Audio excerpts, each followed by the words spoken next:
The one other example that I'll share with you guys too is, it's a little bit different, but same concept here, is Red Rocks Amphitheater. So if you guys are live music fans at all, and if you don't know about Red Rocks, get under the rock, get outside of the rock you've been under.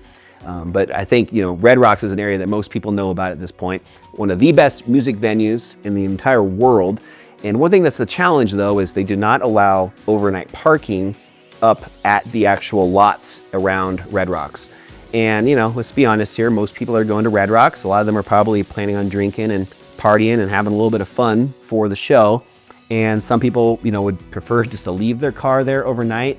Don't do that. You're gonna get towed, or at least a pretty hefty ticket.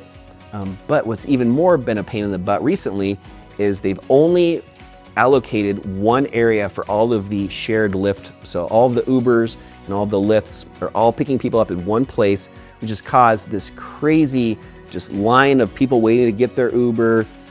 As you can imagine, after the concert, everybody's kind of a little bit maybe not 100% themselves. They're still partying a little bit. It becomes a little bit of a chaotic environment. So if you are a local, you might have an insider hack, and I'm gonna share one with you guys. Don't tell all your friends, but one of my best friends who's a concert fanatic, he goes to a ton of shows, and I try and go with him as often as I can.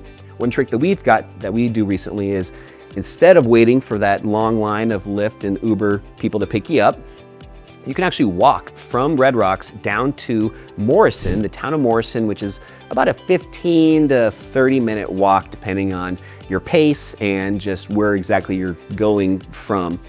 There's different places in Red Rocks, the upper lot, the lower lot, all these different areas in Red Rocks.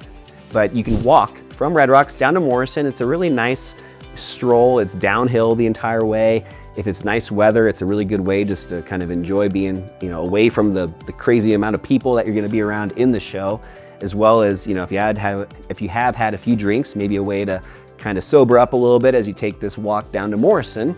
So we'll walk down to Morrison.